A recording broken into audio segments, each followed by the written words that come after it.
Hello Year 3. So today I'm going to read you the next chapter of George's Marvellous Medicine. And when we left George yesterday, he'd been left alone with his granny and he tried to make her a cup of tea and then his granny became very strange. So let's find out what's going to happen. Chapter 2 is called The Marvellous Plan. George sat himself down at the table in the kitchen. He was shaking a little. Oh, how he hated Grandma. He really hated that horrid old witchy woman. And all of a sudden, he had a tremendous urge to do something about her. Something whopping, something absolutely terrific. A real shocker, a sort of explosion. He wanted to blow away the witchy smell that hung about her in the next room. He may have only been 8 years old, but he was also a very brave little boy. He was ready to take this old woman on. I'm not going to be frightened by her, he said to himself.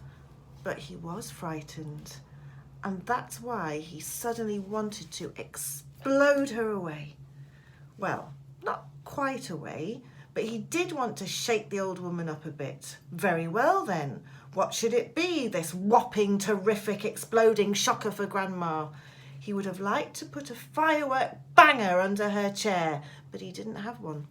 He would have liked to put a long green snake down the back of her dress, but he didn't have a long green snake. He would have liked to put 6 big black rats in the room with her and lock the door, but he didn't have 6 big black rats.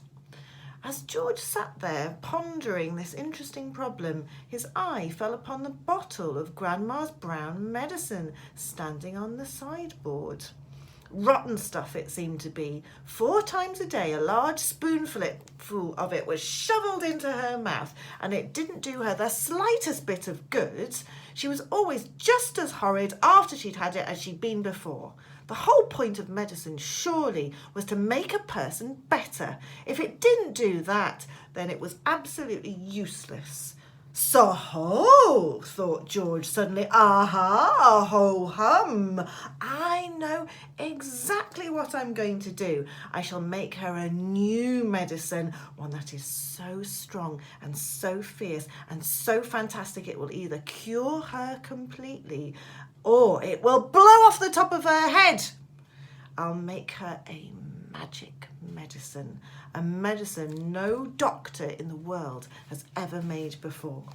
George looked at the kitchen clock. It said 10:05. There was nearly an hour left before Grandma's next dose was due at 11. Here we go then, cried George, jumping up from the table. A magic medicine it shall be. So give me a bug and a jumping flea, give me 2 snails and lizards 3, and a slimy squiggler from the sea, and the poisonous sting of a bumblebee, and the juice from the fruit of the jubjub tree, and the powdered bone of a wombat's knee, and 100 other things as well, each with a rather nasty smell. I'll stir them up, I'll boil them long, a mixture tough, a mixture strong, and then hey-ho, and down it goes, a nice big spoonful. Hold your nose, just gulp it down and have no fear. How do you like it, Granny dear?